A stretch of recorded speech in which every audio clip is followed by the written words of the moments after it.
This week, Restaurant Hospitality Senior Editor Brett Thorne sat down with Michael Ayoub, owner of Fornino in Brooklyn, to talk about reopening in New York City.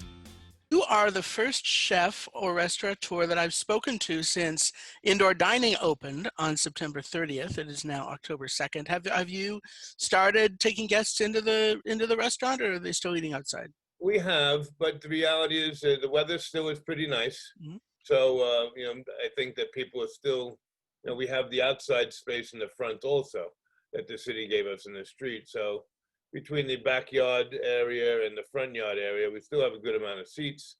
And so we opened up for the first time last night. And it was just a few people. It was a beautiful night in New York. And, people did still stay outside. Makes sense. Yeah, it is. It is still nice here. I am also in Brooklyn. I'm sort of south of your two restaurants because I'm in Park Slope. Okay. It's been almost 7 months, 6.5 months of this pandemic. What have you done to adjust? Cry a lot. Yes. So in the 7 months, it's been a roller coaster for most restaurateurs, I think, between the immediate shutdown and then going to an all delivery module. We're fortunate that with the pizza program, we were already in a delivery module then. To use that as our only business, we immediately lost half of our business. So at that point, it was a scramble to, stay alive. I think most owners, I can speak for myself, it's about saving the brand, saving the restaurant, and keeping long-term employees in work. We have, people that have been with me since the brand opened. We opened up the brand in 2004, and I have the same pizza chef and the same cooks and the same waiters and the same prep guys for 15 years. So how do you tell them all that, we have no work for you? So at this point, I've taken myself, obviously, off any sort of payroll or anything. And keeping them in payroll, we've tried to, we've mitigated some hours. We closed for lunch, which was always a lost leader to start with. So we've opened just for dinners. So we've minimized the hours, cut the payroll a little, and we had to adjust. It's all, it's about percentages, to stay alive in the restaurant business. So did you keep all of your staff, or did you let some people go? Well, all the front of the house staff went. At that point, my manager was then the person who was taking the orders, with all the tablets that we have. And so that was the only front of the house staff. Some of the back of the house staff, we were a little heavy in porters. So at this point, literally, I've come and swept the floor and mopped the floor in the morning. And the fact that nobody was coming into the restaurant, it wasn't such much of an issue cleaning the dining room because it wasn't getting dirty. Right. So between the porter staff, front of the house staff, and taking down the payroll of the back of the house staff, we were able to keep majority of everybody.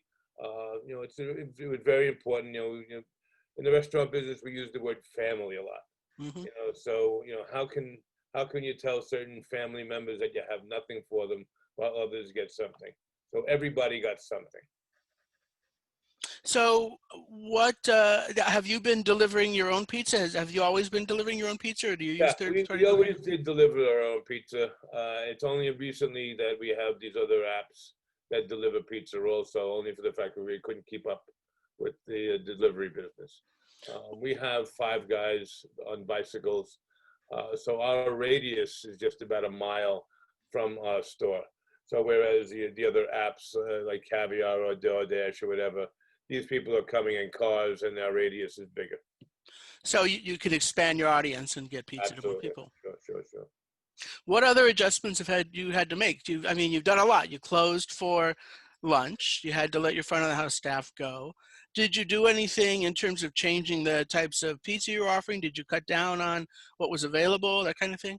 Sure. Well, we did cut down on the menu a little. We cut about 6 pizzas that were very prep heavy.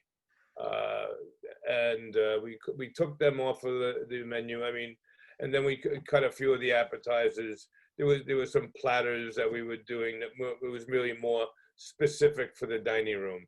You know, tasting platters of meats and cheeses and salumis and things like that, antipasto, which really, they don't travel as well and they weren't as popular as for traveling. The most popular items are so a couple of the appetizers, rice balls, arancini, the meatballs, potatoes, salads, and pizza. So we really pared it down to, what we really sold a lot of, and we sold, we could make it less prep. Right, and that salumi stuff, the antipasti that you would eat at a table, nobody's sitting at the table, so why would you? Right. So what are some high prep pizzas that you got rid of? One of them was a butternut squash pizza that had a few other components. It had a cream on it and a panna that had to be redone. Which we actually, when we just opened up again on October 1st, we put our old, so it's very unique. So we closed on March 3rd, the pandemic hit on March 13th. And so we were only still having our winter fall menu. So we never transposed to a spring or summer menu. So actually what we just did was we went back to the fall and winter menu again. So so some of those old favorites came right back. Oh, that's handy. That makes it easier. And are you going to start bringing back your front of the house staff, or what are your plans? We did. We did bring out, we brought them back little by little because we did have the backyard and the front yard. So we have 2 people per shift now, and once the indoor dining came, we added another person to 3 people. Being that the delivery has gotten so much busier, we had to actually hire back our the front of the person that was taking the orders before, our dispatcher, so to speak. He came back, so we have almost the full staff back. Obviously nobody's getting that full hours, but everybody's got something. But for now, I want to thank you very much for taking the time to speak with me. Oh, Congratulations on getting through to reopening. I hope that we should keep our infection rates down and you can stay open. I hope so. Hope so. We hope that everybody, just continues to be safe and we drive this thing away for a while. Let's all do our best. Thank you. Thank you so much, Michael. Thank you. You're welcome. Bye-bye. Bye.